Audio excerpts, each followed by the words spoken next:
All right. Welcome back to another episode of The Close-Up. I'm your host, Stephen Cameron, and today we have a really fun episode today.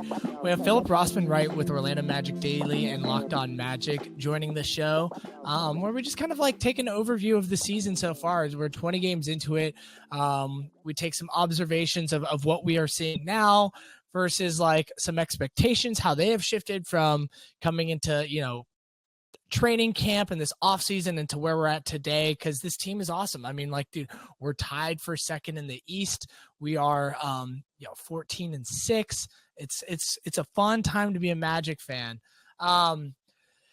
This show is presented by Orlando Magic HQ, the boys, the crew.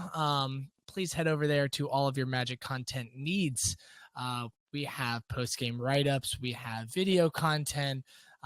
There's obviously podcast content with this show and the Orlando Magic HQ show with Al and Anthony. It's never a dull moment over at the HQ, so make sure you check us out, give us a subscribe, and we have this really cool new program on Instagram going on. So we used to have a Patreon program. We have stopped the Patreon program, and we have now started a subscription program with Orlando Magic HQ. I don't want to mess this up, so give me just one moment as I pull up all the benefits and whatnot. So it's a $5 a month program, right? And basically what you get for $5 a month is you get, so not only you're going to get exclusive posts, right? You're going to get stories and exclusive posts just for you guys. There's going to be monthly live Q&As. You get 20% off select home games. So if you want to get discounted tickets, you can get 20% off just by paying $5 a month towards us. We can get you those hookups. There's going to be custom graphics made just for this program. But right now, and a members only group chat on Instagram, which has been really fun and successful already. But the coolest thing too is right now we're giving it away a Orlando Magic City Edition starters jacket. It's sick. This contest is running through the end of the month. All you have to do is sign up, be a subscriber of the program, which again already gets you some really cool benefits, but it's going to give you an exclusive giveaway. The like I said, the Orlando Magic City Edition starters jacket, which is valued at over $150, which is pretty dope. And then also there's going to be 5 Orlando Magic HQ hats that get distributed through the giveaway as well, which is really cool. So check that out. We'd love all the support that you could give us there. And we're definitely doing our best to give back to you guys within that program. Before we get to the interview with Phillip Rossman-Reich of Orlando Magic Daily, this podcast episode is brought to you by Bet Online. The holiday season is off and rolling with NFL in full stride and the NBA and NHL hitting midseason form. BetOnline is your number one destination for all your sport wagering information. If you want to bet on some sports and you kind of want to know like what parlays they're looking at or, what the over-unders are and things like that, just go to BetOnline. With up to the 1-minute sports wagering news, odds, trends, and predictions, BetOnline is the top spot for everything pro and amateur sports. And not just the big four. BetOnline has information at your fingertips with both desktop and mobile access at any time for almost any sport that's played, from MMA to international soccer. I think they even have pickleball betting. Don't quote me on that, but it's possible because they have just about everything. Head to BetOnline today and remember to use promo code BLEAV, that's BLEAV, for your 50% off welcome bonus on your first deposit. Again, that's BLEAV, that's BLEAV, for 50% off your initial deposit welcome bonus. So BetOnline, where the game starts. All right. Thanks for tuning into this episode. Make sure you give Phillip Rossman-Reich a follow. Make sure you subscribe to his kick-ass Patreon program, which we get into at the end of this conversation. And last but not least, let's go Magic. Like I said, everyone, we got Phillip Rossman-Reich of Orlando Magic Daily and Locked On Magic. Phillip, what's going on, man? Thanks for joining the show. It's been a little while. It's always a pleasure to have you on. Thanks for having me on, Steven. Always great to chat with you. I was going to say chop it up, but I don't think I'm cool enough to say that. But it's always great to hang out with you, man. Yeah. We've been doing this for a while now, and not just talking on podcasts, but like in each other's text messages and DMs, randomly talking about the team and the sport as well. We're here today on Monday, December 4th. The Magic are on like a 3 or 4 day off schedule. Yeah, it's like it almost feels like a month where there's no Magic basketball other than like practice images that are going to leak through. The Magic are second in the East. They are tied for second in the East with the Milwaukee Bucks at 14-6. They just matched a franchise high winning streak of 9 games. Everyone was hoping for that 5th game. It was a little unlikely, but they did not get that, and that's okay. They got 9, which is pretty damn impressive if you ask me. Phillip, before we dive into specifics, I kind of just want to get your opinion. We're 20 games into the season right now. I think that's roughly 23%. We're quarter way through the season at halftime win. Yeah, exactly, right? Training camp, your thought, and where we are at today. Did your thoughts going into the season of this team match up with 14-6 today? Definitely not 14-6, especially looking at that early season schedule. We were all like, you got to win the game against Houston on opening night. Yet you're going out on the road. And even that 6-game homestand, we were like, you got Toronto, who should be okay. Denver, who's pretty good, pretty good if you haven't heard. And Boston, who's pretty good too. I think I was expecting them to just hover around 500. And honestly, when I looked at the schedule and looked at the team, I publicly said 42 wins was where I thought, somewhere between 38 and 44 wins. And I think I publicly said 40 to 42 was where I was landing on. That's just because I expected modest improvements. I expected them to just hover around 500, maybe make a push toward the end of the season after the All-Star break when the schedule seriously lightens up, and then make the play-in tournament that way.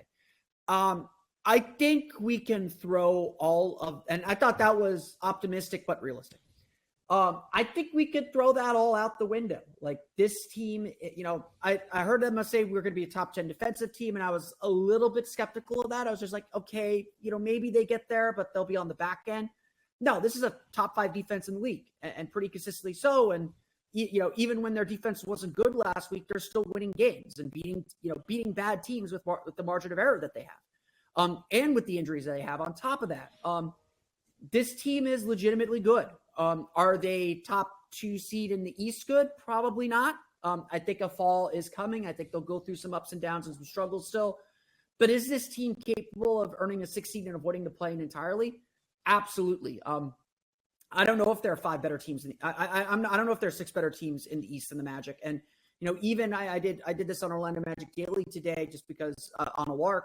I decided to kind of power rank the Eastern Conference All-Stars. Both Paolo and Franz easily could make the All-Star team this year. This is a legitimately good basketball team with a legitimate identity. They know how they want to play, and they're executing it more often than not. Even when they don't execute it, they, for the most part, give themselves a chance to win it. And that's all you could ask for. And obviously there's still growth and learning to come. But this season's been beyond, I think, anything that any of us could imagine. Yeah, I mean, I'm kind of in alignment with you right there. I came into the season thinking we were going to be a 500 basketball team.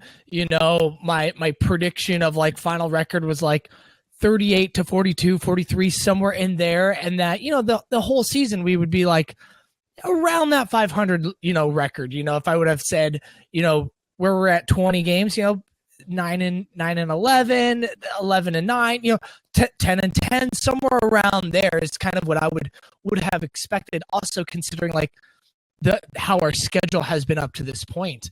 But we're a 700 team right now, and it's pretty nice. And I didn't expect that. And what's cool is about this run that we're seeing, Phillip, in my opinion, is it's sustainable, right? We're not winning because of like abnormally hot shooting from guys that are not abnormally like good shooters. We're not winning because of our offense. And our offense hasn't been horrible, to say the least, at all. Like, we can get to that in a second. But in the league. I know it's kind of nice, but we're at a spot where it's like defense is easier to sustain, in my opinion, and the way we're defending too. And it's like, wow, I think we know enough. We have enough data now. We're 20 games into know like this team is real. And we're sustaining like this despite not having two starters, which, no disrespect to Anthony Black and Goga, who have done very well within certain things. Anthony Black a little bit up and down, Goga pretty solidly good most of the time, but like there's certain elements of Wendell and Fultz that we've missed. I think we've also learned a little bit more about this team and kind of what they need with their absence, but like at the same point, like hands down, we're a better team with them in the lineup than when they are not in the lineup. And that we still have this success without them is like pretty crazy. And it's like, man, I can't wait to see what we look like when they start coming back in and getting integrated, and coach is able to take certain data that we've learned from now and kind of adjust with them coming back. It's going to be pretty exciting, in my opinion. Give me one thing so far this season that you have seen that you have not expected, that could be on court, off court, locker room, whatever you want. Give me like the one surprise that you did not expect. The one surprise I did not expect. Honestly, it's going to sound weird because I don't think the percentages necessarily reflect it. But Paolo Banchero and Jalen Suggs being reliable 3-point shooters. I was going to say the same thing. Such a pleasant surprise. And look, the numbers don't back up that the Magic are this great 3-point shooting team. They're still at a deficit with their 3-point shooting, and it's still a need that needs to be addressed. But Paolo Banchero is shooting 42% from 3 right now.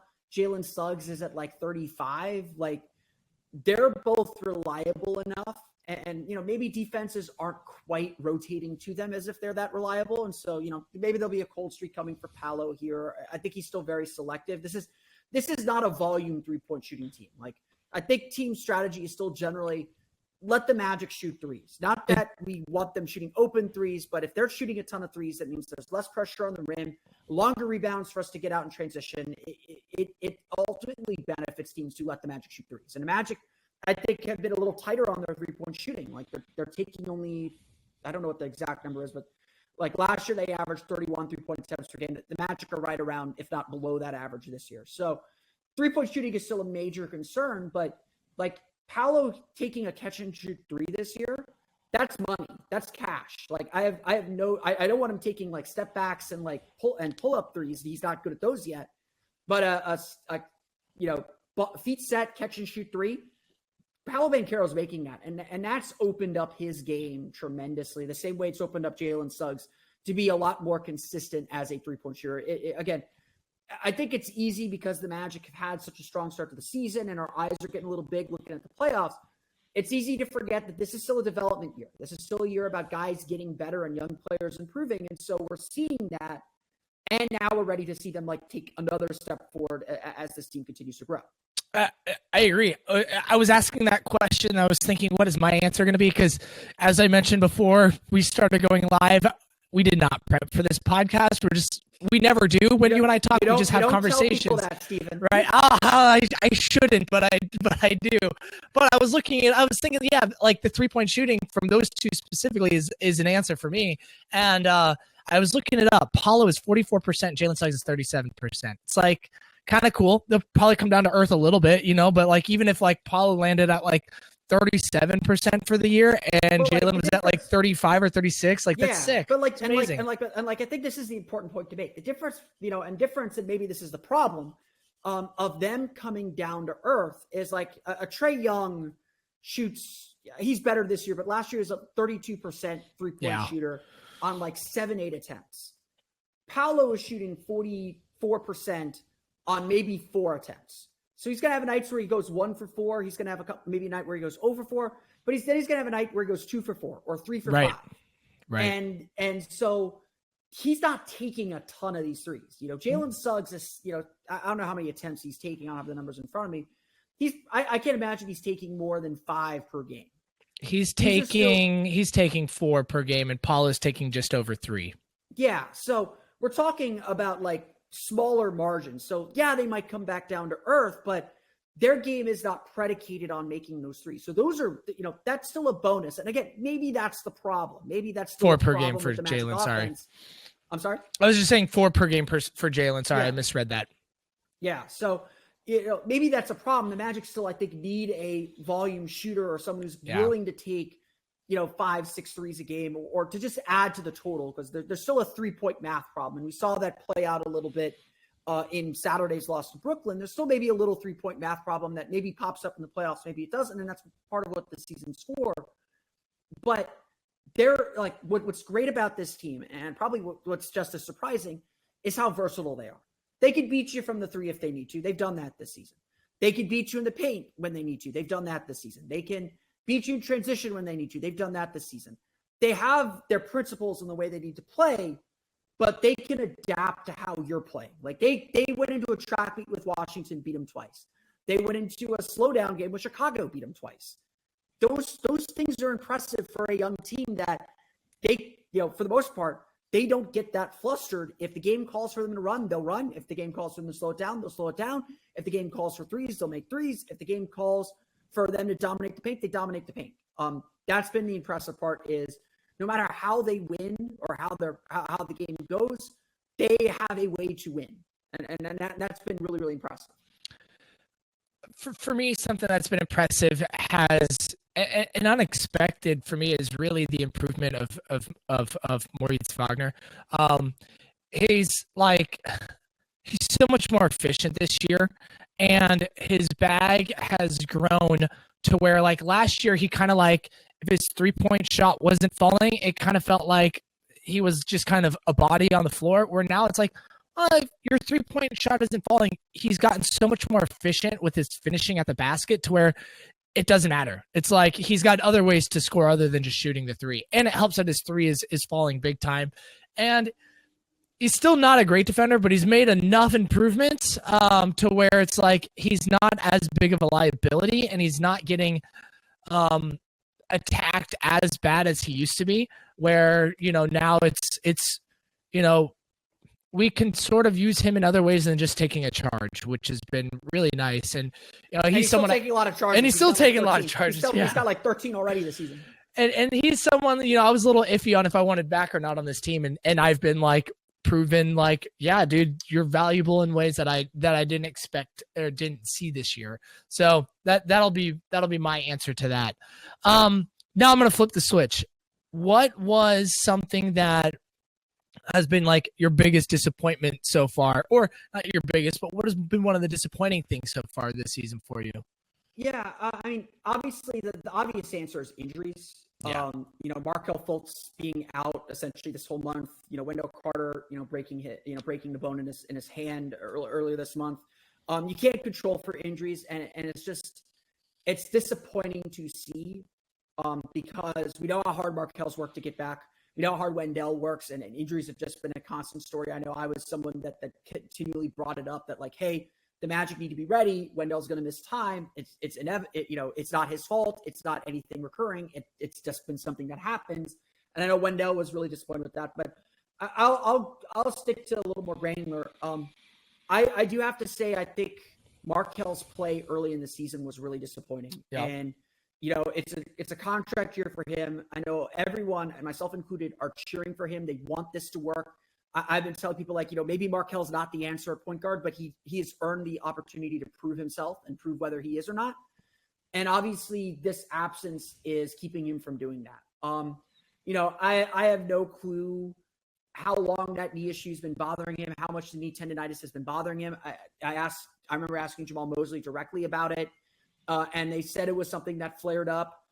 I am still really skeptical of that just because we know how good and explosive Markelle was looking at the end of last season, and he did not look anything like the player that he was last season, toward the end of the season especially.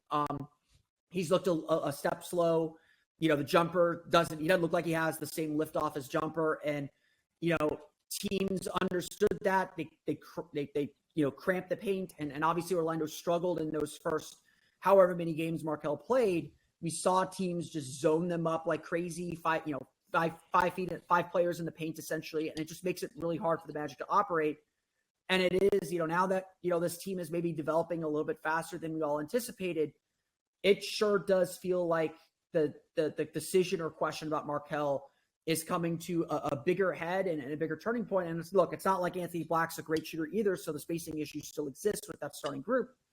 But I think we can more clearly see, like, okay, this is what the Magic need from the position, and we have to ask ourselves whether Markelle can fill that spot or not. And we're at a decision point, I think, with him much sooner than I think we thought.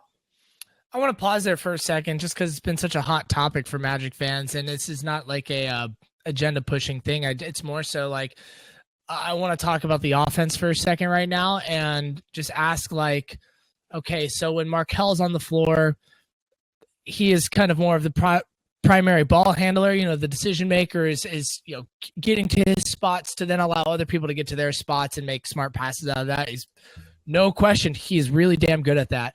But now we are seeing a situation where the ball moves a little bit more, with it, sometimes being in Paolo's hands to Suggs' hands to Fran's hands. There is definitely some issues and some gaps there, but just different, like, stylistically, what do you think we are learning about this team without having such a heavy primary ball handler in the point guard versus having a situation like Anthony Black can handle the ball a little bit, but he's definitely got a long ways to grow there. Like, where Anthony Black has done well for this team is on the defensive side, and offensively, he's like not been like a negative there, but he's not positive. He's not bringing anything really positive there either, right? He does a good Harkless cut, right? And for those that don't know what a Harkless cut is, Mo Harkless's rookie year, he was just like Anthony Black, not a great shooter, didn't really know what to do with him, but they had to play him. They stuck him in the corner, just kind of let him hang there. When the defense crept in or stopped looking, he would cut backdoor along the baseline against them. I have always called that a Harkless cut ever since. It's great. I love Mo Harkless. Love that dude. I call that a Harkless cut because that's kind of where it comes from for me. The Magic have been killing teams with that baseline cut, by the way. Just watch it when teams zone them. They love running Anthony Black along that baseline. They love running Jalen Suggs along that baseline. That's a big staple of the Magic offense right now. But it's very much let's keep him out of the way. Let's space him out as much as we can.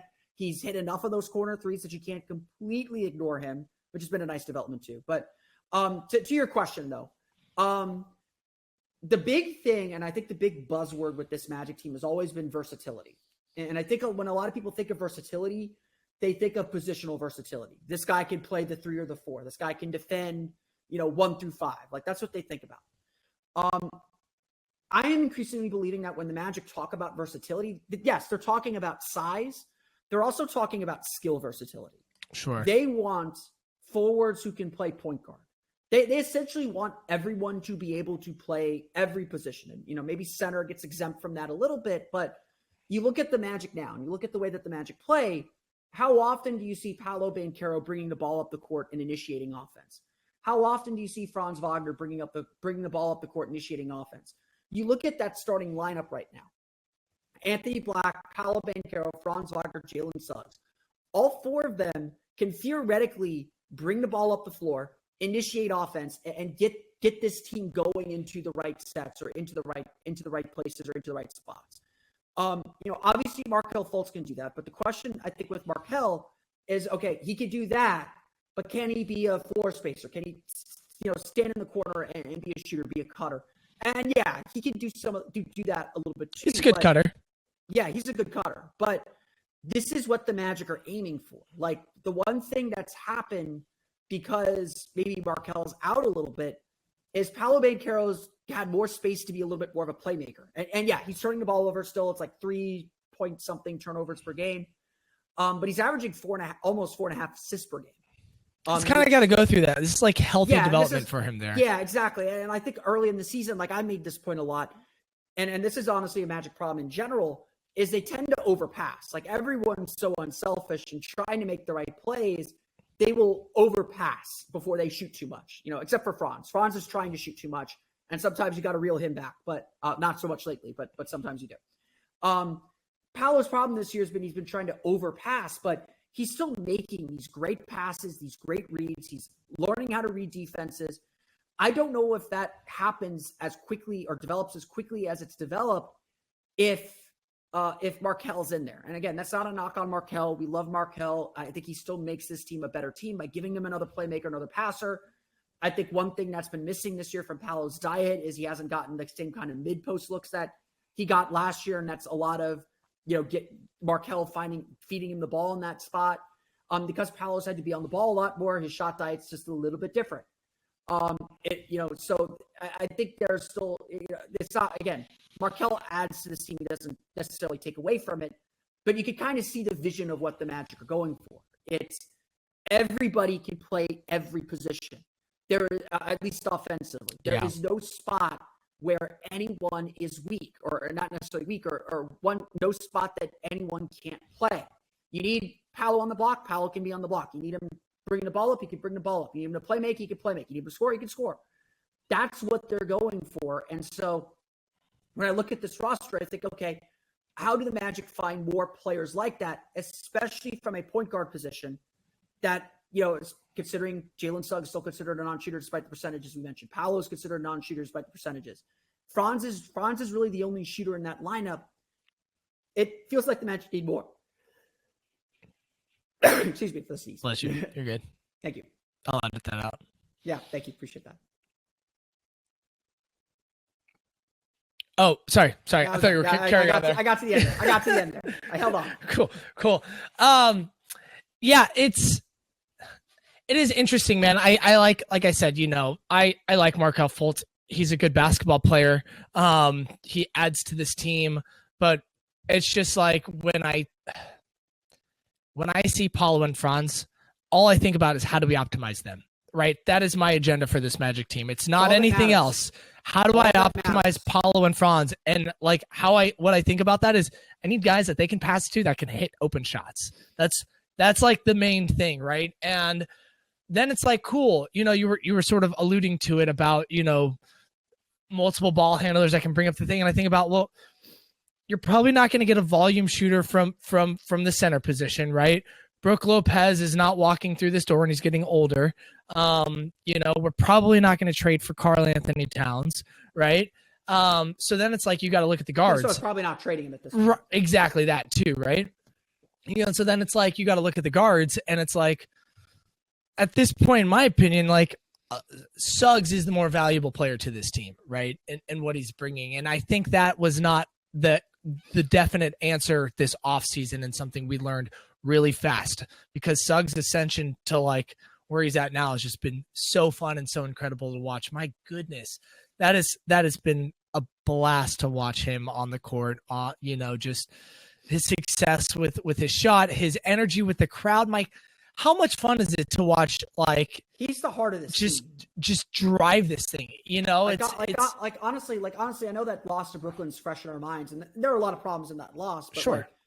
The reason why that game got out of hand is because Jalen Suggs was in foul trouble, and he was sitting on the bench for a good chunk of that game, especially in the second half when he's so fun. Really, put the screws on.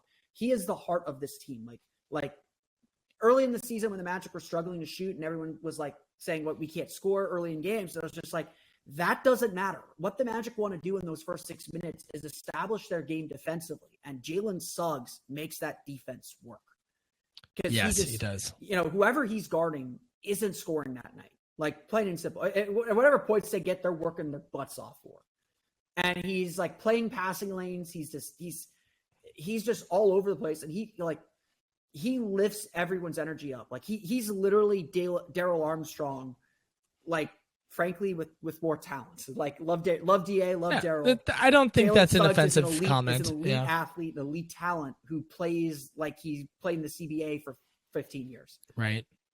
Yeah, it's been incredible. I mean, if he stays healthy and doesn't make a defensive team, assuming he stays at this level, then something's wrong with the NBA, because he's killing it. And then you go to a game. I was lucky enough. I was home a couple weeks ago for my dad's birthday, just before Thanksgiving. I went to the Raptors game when they were in town, and you just see how he pumps up this crowd, and how he plays to the crowd, which is like, I don't think you get enough of that in this sport, and particularly not with the Magic. And it is just great to have.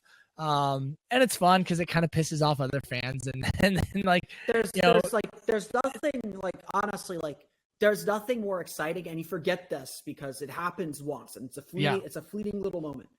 There's nothing more exciting than a young team that has never won, who is figuring out and winning for the first time. Yes. Like, literally, like, it's a small window where this exists. And like, we saw it in 93 with Shaq, and it was just like, oh, this is like fun, like going to a game and expecting to win every night, and having a superstar player that's just doing stuff all over the place. You know, it happened with, you know, probably the 07 Magic, although that was a 40-42 team, but like certainly the 08 Magic, when they were just like taking the league by storm and shooting a ton of threes and winning a bunch of games. It was just like, oh, like, this crazy idea they had is actually working, and now we win every game. That's what's happening in Orlando right now. Like, this is a group that has never won before. Like, you know, Cole Anthony kind of joked about it today at practice, was like, you know, for what limited experience I have in this league, I have lost a lot. Winning is really fun. It's really, really fun. These guys like have been through the muck. They've been through the dirt. They appreciate how hard it is to do what they're doing and do it every night. And, you know, they're learning how to do it every night still, but they're not taking these moments for granted. It's not for sure that they will win. They know that. They've lived that. And so they are enjoying every single moment of it. And certainly this fan base is too. It's like just this release of tension from a decade of being irrelevant. Like, we all feel this is something very, very real. And so we're going to enjoy the moment a little bit while before we have to get really serious about, like, okay, like, the regular season's fun and all, but it's about the playoffs. This is just pro forma now. This team has, you know, we've been talking about it for 20 something minutes now, almost 30 minutes, about how they've just like outperformed our expectations. They've leveled up in this way. You know, we had one segment about like our disappointments with the team so far, but we're a quarter of the way through the season. It's that kind of like gut check time on let's reevaluate how we kind of see this team. And from, you know, the coming into the season, and sort of like things that I have changed is like, you know, I don't ever say this is the win. This is kind of like, this is the win window I think this team can reach. And I'm like, cool, we're no longer in that like 38 to 42 range. It's more like I expect them to win around like 42 to like 47. Somewhere in that window is like where I've shifted my adjustments. And that's just like, they'll hit I think they hit like 45 if they just play 500 the rest of the time or something like that, right? It's like they'd have to go on a major league. Like, having said that, if they go 500 the rest of the way, with the way they've started, with what they've shown us, like, not that it would be disappointing, but I don't think we would consider that a success anymore. Like, yeah, I mean, not that this team should win 50 games. Like, a 45-win season would be incredible. I think so. Okay, like, let me flip that. You know, let's. Okay. What is your adjusted expectation for this team as far as win totals? I mean, I think 45 is the floor. Yeah. You know, I like, honestly, like, I don't necessarily think of it as a win total, because like, or like a range. win total isn't important. It's where they finish in the standings. Sure. It's a race, and you know, they're in the peloton. They're in the pack. I'm more concerned about where they finish within that pack, because that's what creates your playoff matchup. That creates your ability to go where it really matters. And that's where I was leading next. Yeah. To be honest. So yeah. But so like, look, like, the next 6 weeks are really difficult. Yeah. I think we look at the schedule for the next 6 weeks and we say if they're 500 after these 6 weeks, and that probably includes reintegrating Wendell Carter and Marco Fultz back, which is going to take some time as well. If they go 500 in that stretch, they'll probably fall back a little bit in the standings. Like I think Miami's going to make a run here at some point. Indiana's going to figure some things out. Brooklyn's going to figure some things out. Atlanta's probably going to figure some things out. What this team has to do again, they had this nice run to stake themselves a little bit of a lead and get out in front of the pack a little bit. There has to be another stretch at some point this season, and it's probably going to be later in the season after the All-Star break because the schedule is like really favorable after the All-Star break. They're going to have another stretch where they win like 10 of 13 games where they have not another 9-game win streak because that's really hard to do. But they have to have another stretch where they just like out and out dominate another near quarter of the season. And if they do that, that will put them probably in a fight for home court advantage. And I think like that would be a dream to be fighting for home court advantage in the first round. I think that would be like kind of this pie in the sky dream for this team. Sure. The reality is my goal has shifted from I predicted this team would finish, I think, 9th in the East and be in a play-in tournament, host a play-in tournament game. The goal is now to avoid the play-in entirely. Yeah. The goal has to be we're making the playoffs proper. None of this play-in stuff, none of this single elimination stuff, none of this double elimination stuff. We are playing a best of 4 out of 7 series in April. And I think that has to be the only goal that matters right now. And that's where I've adjusted to as well, right? I was like going into the season, in that, 38 to 42 wins, play-in is the floor and play-in is also probably the ceiling. Maybe they could sneak into a 6 seed. Now it's, anything less than 6 is a disappointment. And really, I'm hoping it's a 4-5 race and not a 5-6 race, for this team. And can they sustain? Because or a 6-7 race, like But again, but a 6-7 race would be a disappointment for me too. I want them to complete. I don't even want this playing to be a sniff for them. Threat, yeah. But having said all that, and I know I get myself into trouble saying stuff like this, but like. All of these experiences are ultimately good. Totally. They're like the season. Like I say this a lot. You could define success as one thing, but not reaching that success doesn't necessarily mean the season's a failure. Yeah. Like a failure would be just get off to this hot start and you have what happened in 2015 or 2016. You got out to a 19-13 start. You were 4th place in the league, 4th place in the East in January, and you didn't even make the playoffs. Yeah. That can't happen. Like if that happens, we got problems at this point. If this team goes 500 the rest of the way, they're 45 wins, that still probably gets them the 6 seed. Yeah, you're like, okay, we showed we could do something more, but we still got the job done. So now we know, okay, maybe we need a little bit more than what we have to get where we want.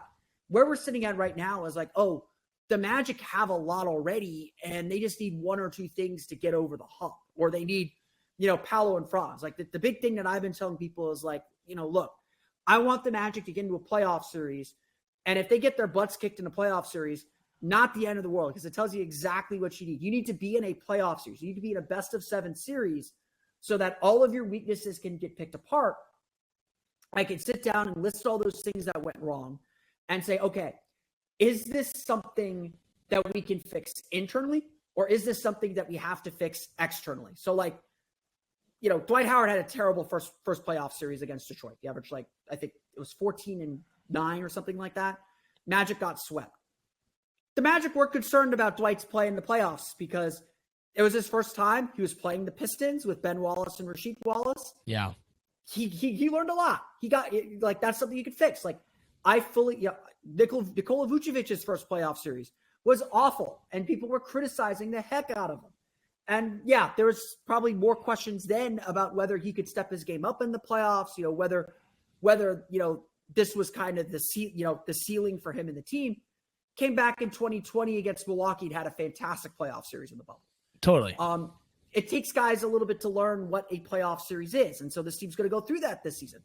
They could be the 4 seed going up against the Knicks or going up against the Cavs and probably not be the favorites to win that series. And that's okay. because they have to learn. Cleveland's been through the playoffs. They know what they're doing. New York's been through the playoffs. They know what they're doing. Orlando doesn't know. And so we just got to get there so that they can learn that. The only players that have ever played a playoff game on this team are Gary Harris, who played, there's a few. Yeah. I know all four. There's Gary Harris, Joe Ingles. Both of those players did not do any of that with the Magic. Gary Harris, and he had a couple, I think 2 years with Denver that they made the playoffs, and then obviously Joe Ingles, I think, has made the playoffs every year he's been in the league. Maybe that first year or two with the Jazz were not there, but he's had. He was technically. Did that Portland team make the playoffs? They might have. Yeah. Maybe, yeah, but he was.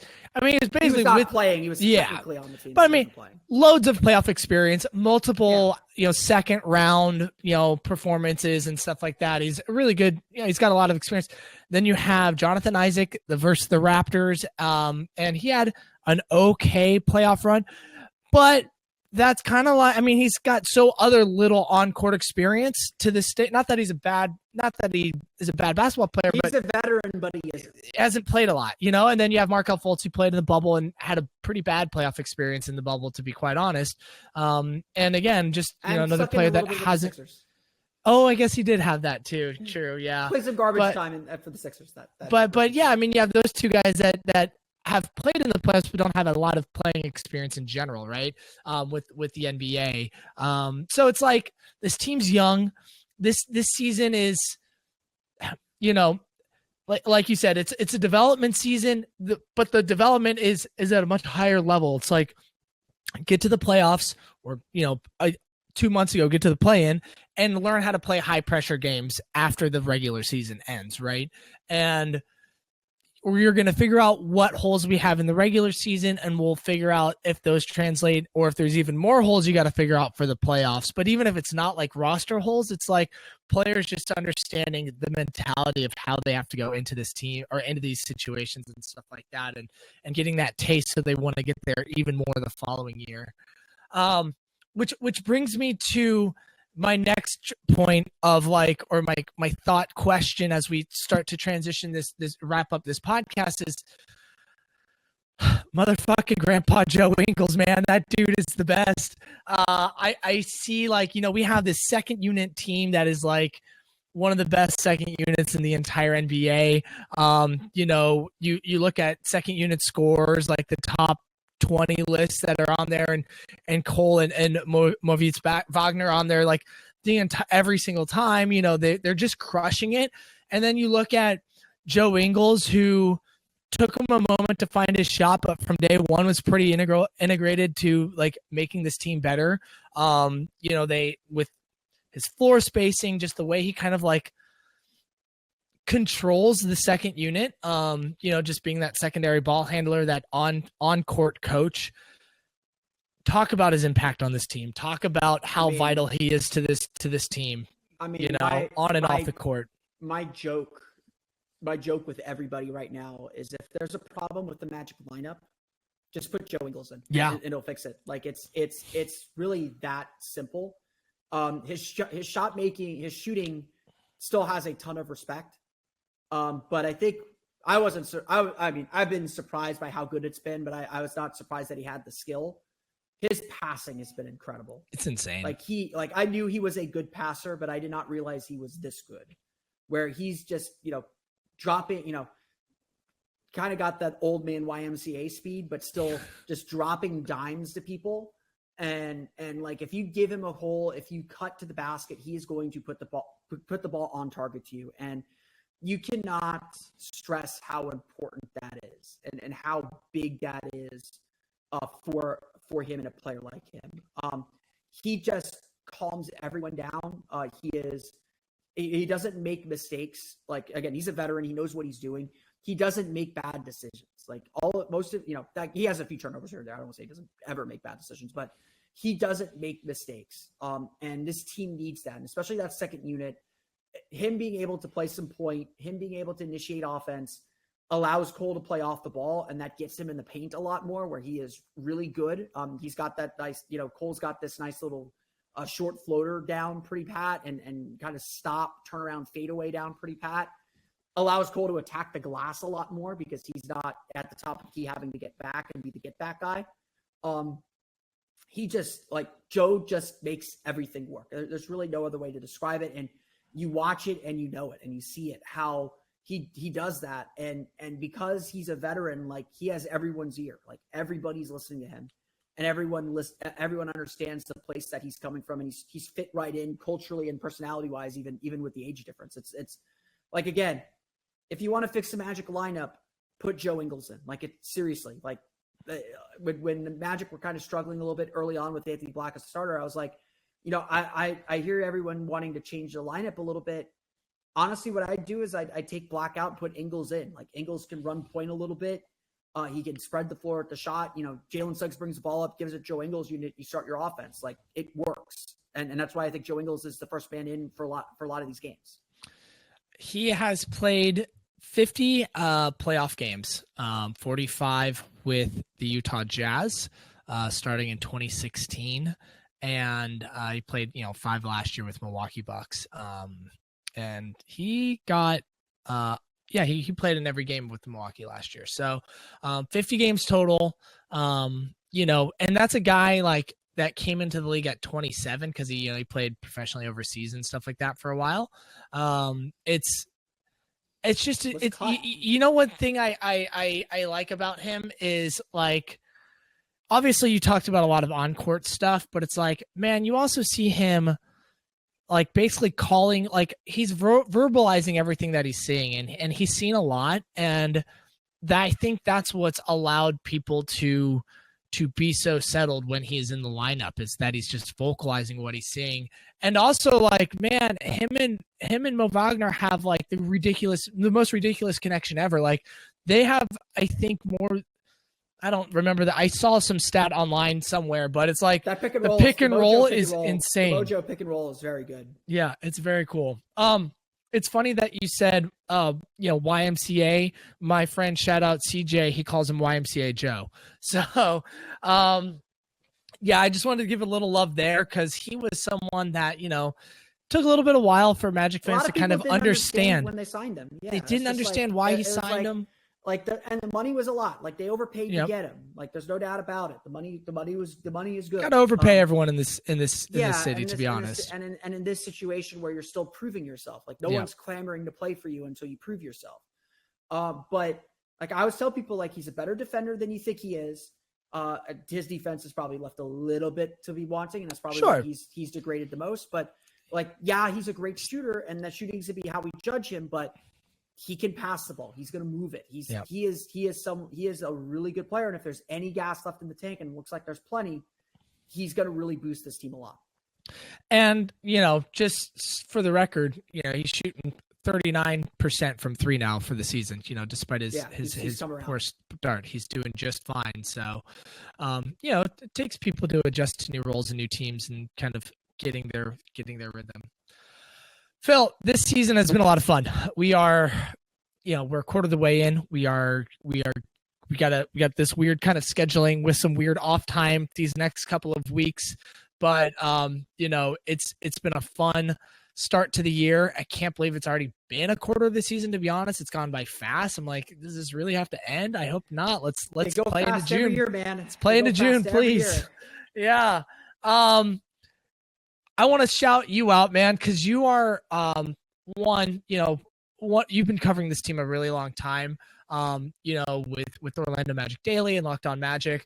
But you've also started a Patreon program, which is, $5 a month. I've been a subscriber of it for a while. And I have to say, for the listeners that have not checked it out yet, check it out. Give it 1 month. Try $5 because, and if you don't like it, then stop, right? But you'll like it because, in my opinion, it's one of the more educational Patreons that you're going to join. More subscribers. You're not just going to get you get the game recaps and you get some player breakdowns, but you also get there's talks about certain on-court play stuff that we see or that Phillip sees and different things, and it's just it's the it's how I learn a lot about this team and what I'm seeing, and or backing up what I'm seeing is through a lot of what Phil's writing is doing, and it's definitely value. I'll admit that he is the most consistent with it, so he definitely takes it the most serious out of all the Patreon programs out there.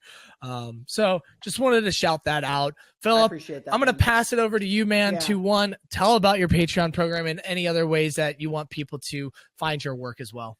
Yeah. So the Patreon page is patreon.com/Orlando Magic Hub. It's Orlando Magic Hub. I think there's a link to it on my Twitter account at PhilipRR_OMD. And basically what I'm trying to do with it is just give you an extra layer of Magic content and Magic information. I'm at every practice, so you get like a full practice report, like almost an extra article from practice, as well as other notes that everyone's saying. I'm trying to take some video. Like Steven said, I do some play breakdowns and point out some things that I'm noticing in games a little bit more. So I do some video breakdown content there. I'm trying to grow the community a little bit. So I am very open to any and all ideas. If you know me and you know my coverage, Orlando Magic Daily, Locked On Magic will always be free. There's always plenty of content there.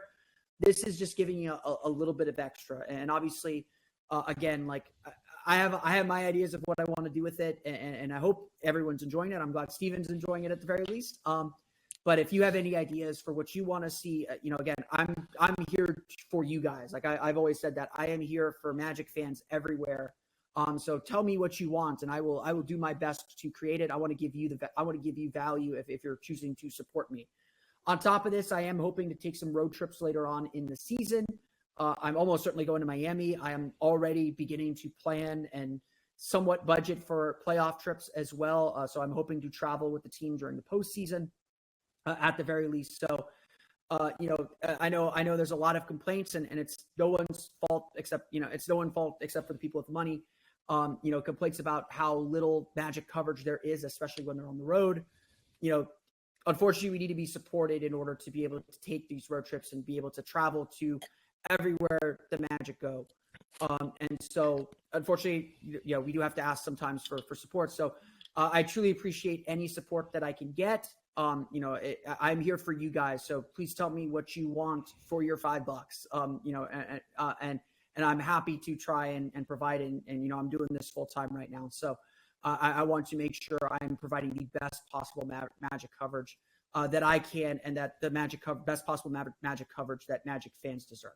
Like I said, OrlandoMagicDaily.com will always be free, as will Locked On Magic. You can find the majority of my writing there. Orlando Magic Hub is something on top of that. So I truly appreciate Steven's support, of course. I truly appreciate everyone's support who chooses to support me. And if you don't, no worries. There's plenty of places to read me and interact with me with the Magic. I am just trying to take another, get going to another level as well for those that choose to go to that next level.